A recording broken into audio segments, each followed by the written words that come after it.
I've said it now for 10 months. An informed consumer is a good consumer. Oh, yeah, for sure. Yeah, definitely agree with that.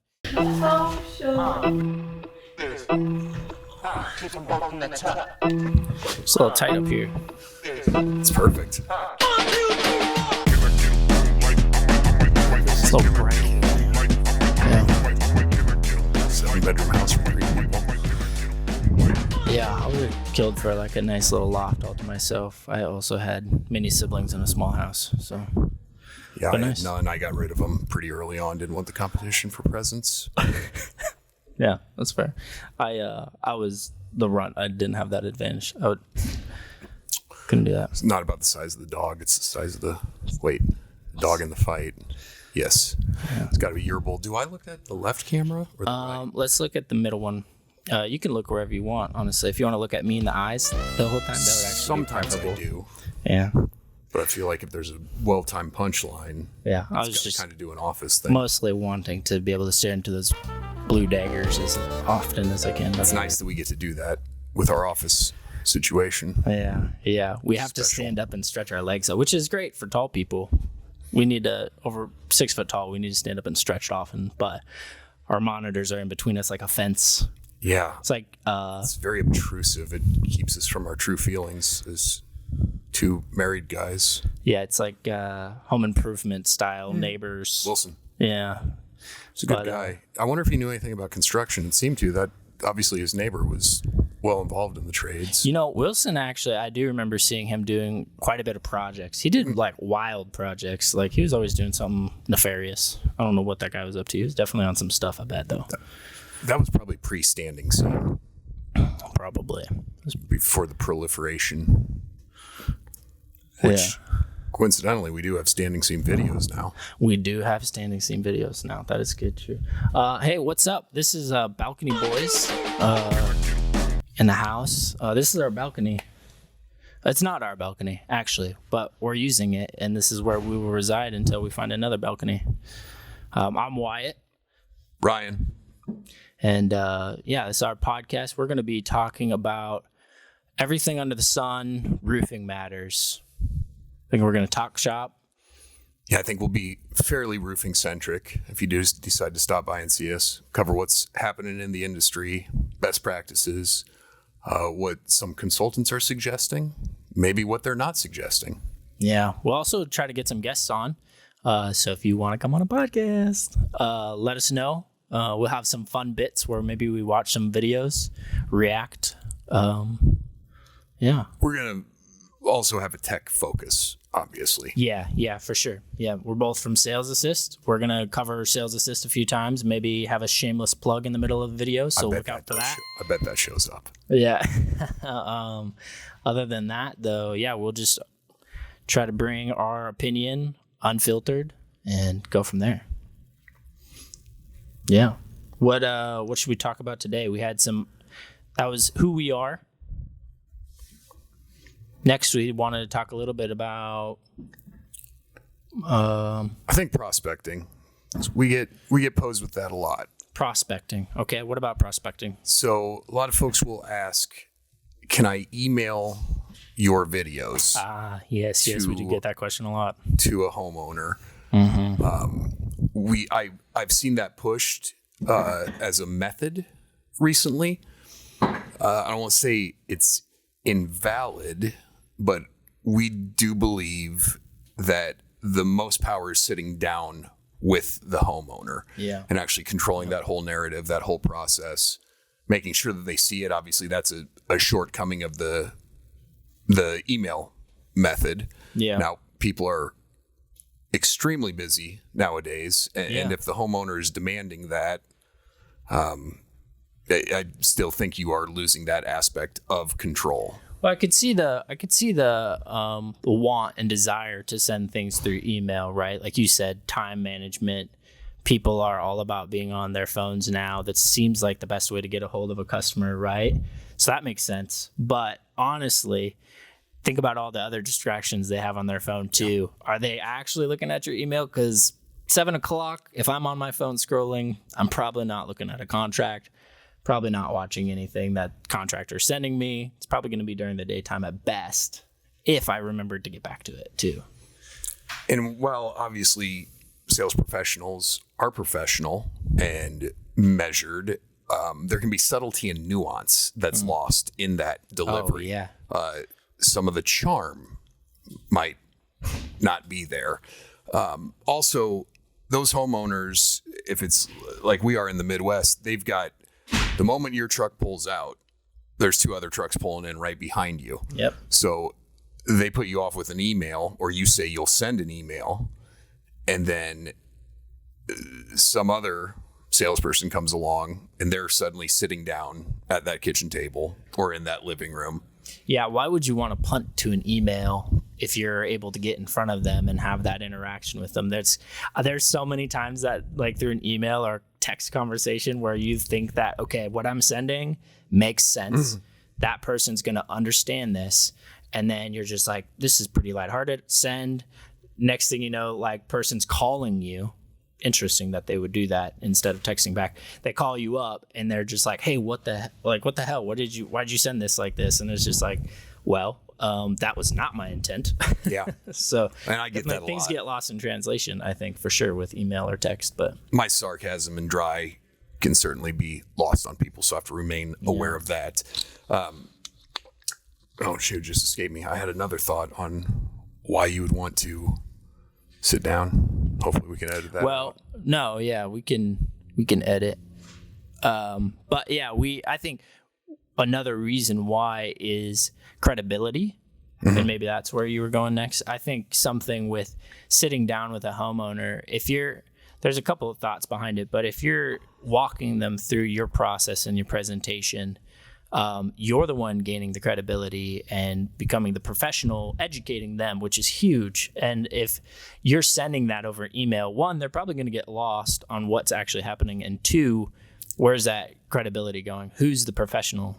The email? Like, you're just sending them pamphlets, essentially. Like, to that, increasing ticket costs, that's something, if you've got, say, an airflow and energy package, or you're upgrading to a class 4 and that just shows up in an email, they're going to probably just read that initial number and then think that you're bilking them for the other items. Whereas you can explain what those charges are. Yeah. When you're in-house in the home. Another aspect that I was considering, one of the most powerful spots within sales is being able to say no.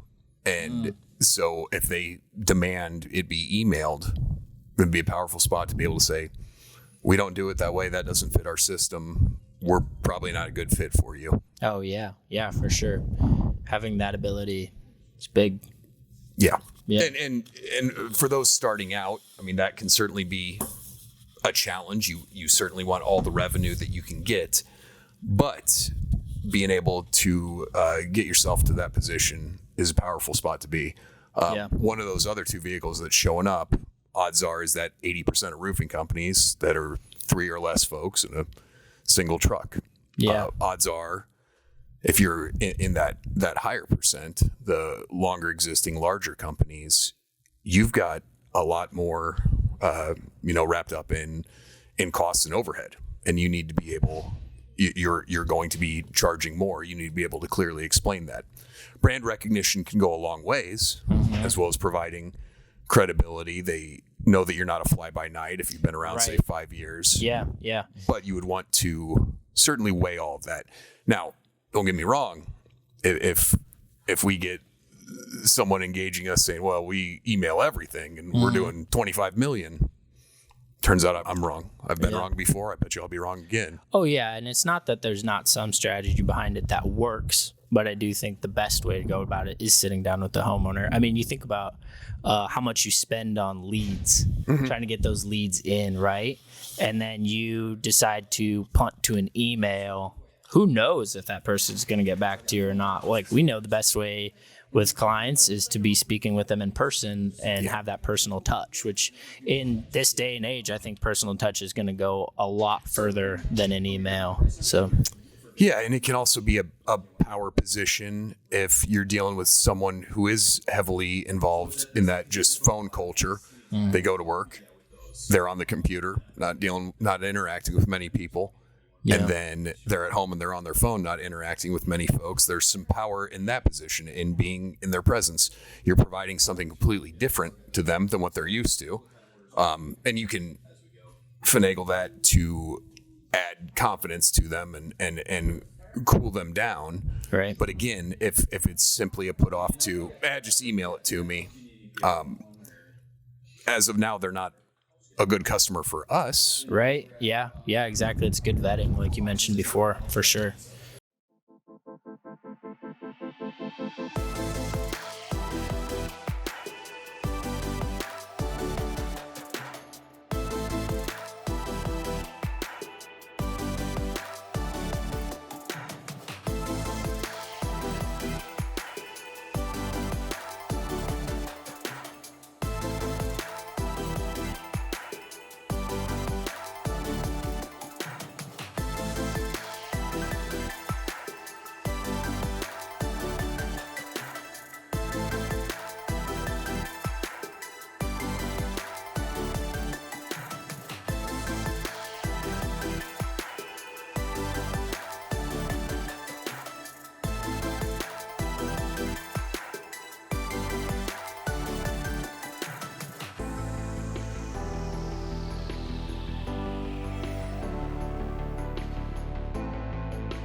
So, and in the presentation, which is where we live with our product, being able to stand out there versus plopping down some sheets of paper, some lengthy ones. I mean, how many people that receive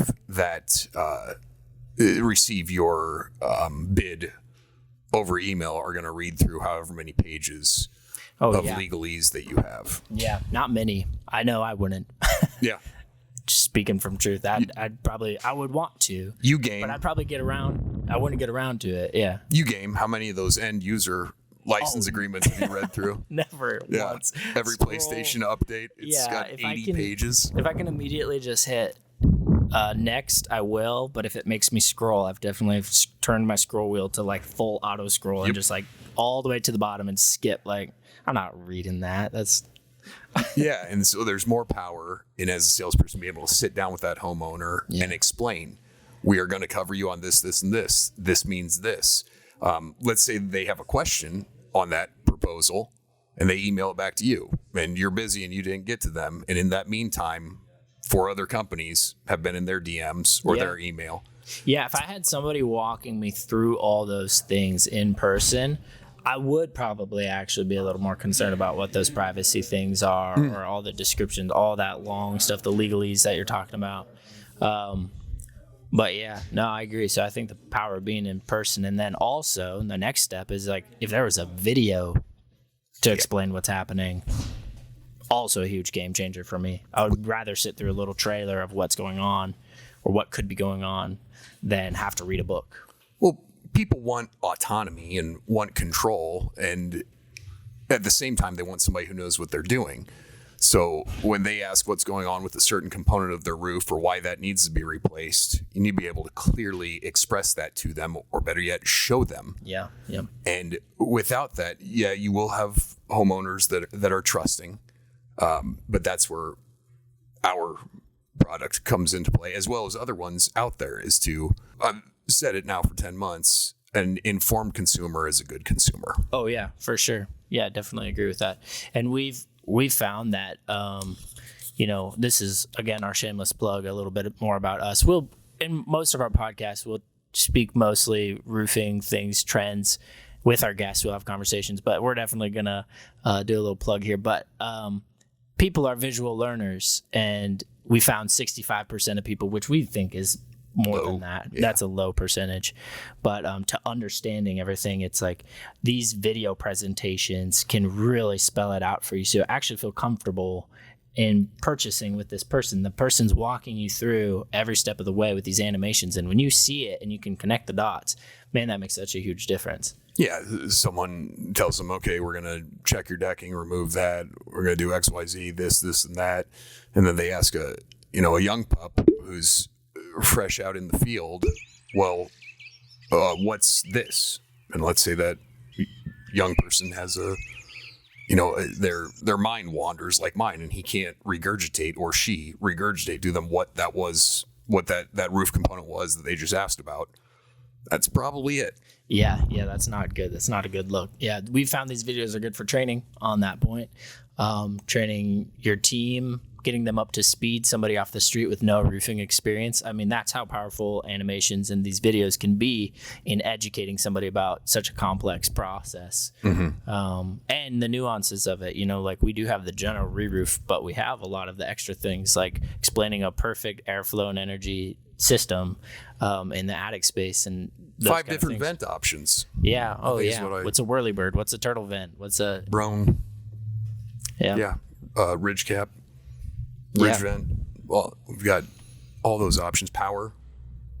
Yeah. A lot of different options on the video, so it's good. I don't know. Do you have anything you want to wrap up with? Anything that's like I don't know if there's a hot take or anything a little out there. A hot take that I would have right now. A hot take that I would have right now is professionalism matters when it comes to closing and earning that customer's confidence. I don't think you can ever go short on that. Now, there's times where you can kind of bro out with somebody as you get to know them, and they maybe appreciate your sense of humor, your style, or you went to the same high school as a Nebraska thing. Which high school did you go to? Yeah. But the professionalism in your speech, in knowing your craft, and in your presentation matter. I think if you have one roofer who's professional and 9 others who are not, cost becomes a far smaller matter. Yeah. Oh, for sure. I think people want to go with somebody they can trust. Yes, absolutely. And when you are the professional one of those options, I think cost becomes less of a concern when you know it's going to get done right. Yeah. I've definitely leaned that way with a lot of other things with my house. If the person presents themselves well enough, honestly, at the end of the day, whatever that cost is, I'll figure it out. Yeah, if I have a technical question, and it turns out I do have myself a bit of an inquisitive mind. If I have a technical question and the person who's presenting the potential work says, don't worry about it, we'll get you taken care of. That is off-putting to me, and I think it would be to a lot of homeowners. Oh, yeah, for sure. I tend to bond with those people who can respond well. Yeah. And then, you're like, man, that was such a positive experience. I really enjoyed that. I'm okay with having them back out again, Totally. Yeah, it's good. I think it's a good take. Appreciate it. Yeah. Glad that we did our maiden voyage, and far more to come. We'll be at different locations. Yeah. Different industry events. We haven't stretched for 25 minutes, so sorry if we get a little stiff up here, but it's good. I think this was a good first run at it. Like so many things, we are building the plane as we fly it. Oh, yes. I'm glad to be on that plane with you, Wyatt Dale Simonson. Thank you so much, Ryan James. No, it's good. I'm excited for the future. We're going to do some fun things in future videos. Maybe, like I mentioned earlier, maybe some reacts. So if you've got any funny videos, send them to us, and then we will react to them. What else could we do in the future? We've talked about guests. So if you want to be on a podcast, let us know. We might vet you. You got to be good. But what else? The bar is pretty low. Odds are they're going to be better than us. Yeah, honestly, if you want to be on the podcast, we'll find another cooler. Don't worry about it. I would say that we're going to be having an itinerary of what it is that we're going to cover in case we've got a topic that someone has an interest in. Covering, it will be industry heavy. I don't do current events very well, so probably not going to touch on that. Same. Kind of a polarizing time in the world. But what we will do is bring those hot takes regarding residential roofing. Yeah, and I think we want to bring people on that it makes sense. Like, we're definitely not going to bring on a roofing professional and talk about plumbing. Like, yeah, we're going to try to bring people on who have good insight into the roofing space, especially into tech and apps and how it can assist your company and what you can do to use those things.